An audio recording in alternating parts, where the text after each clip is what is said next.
Wow, that was really fun. Wasn't So that? it's awesome. So yeah, I'm still holding on to some extra large, and I go back and forth between an extra small and a small, and it's just tough. But 9 years. Okay. So, anyways, so good.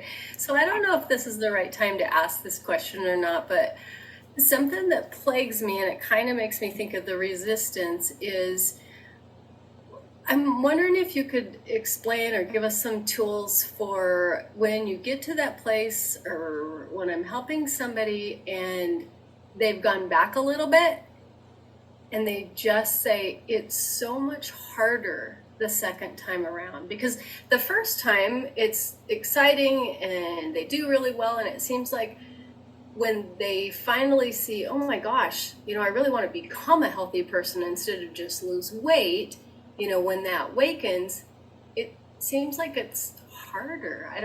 Is this the right time to ask that question? It's an interesting piece. The first time through, you don't know what's happening. Mhm. You're kind of blindly going through the experience. And if you're sticking to it like glue, and you're really doing it, you're going to lose the weight. Second time around, you know the sacrifice is going to be required.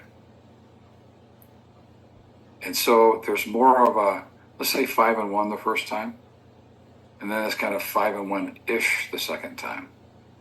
It's not harder, I'm just not as compliant.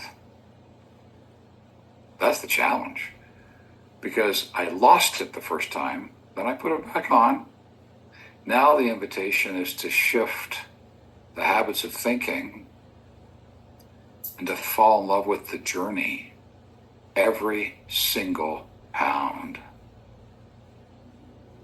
Yes, I want to get to that, but I celebrate this and this and this and this. Get your client back into the millimeters of their journey. So they can start, they get an idea of how to execute on that. They lights their passion, their willingness to suffer for something they love. They take the action, they create it, and they celebrate it. Very few human beings create anything celebrating the journey.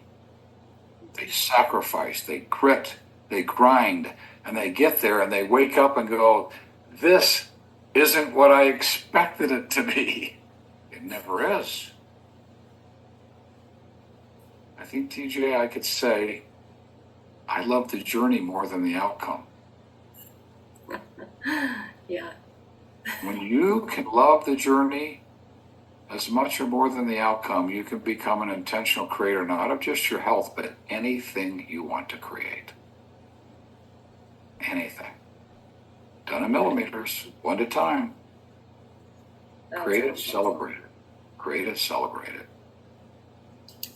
Yeah. Thank you so much. You're welcome. Whatever you do, don't beat them over the head.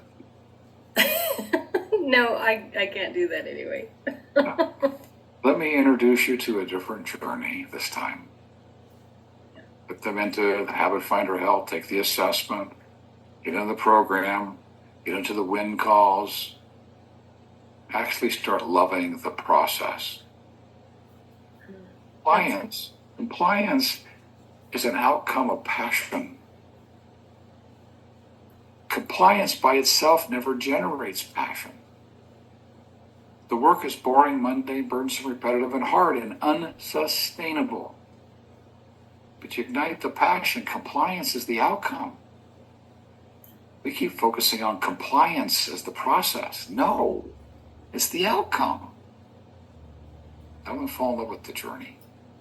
Yeah, and that's like definitely one of the things that I have found, and I believe the reason that I'm 9 years healthy is that this journey has become, well, I have loved myself to health. And my yo-yo dieting from the time of being 12 until I was, however old I was when I came to this, was I hated myself to health, and then I went backwards. And then I would hate myself to health.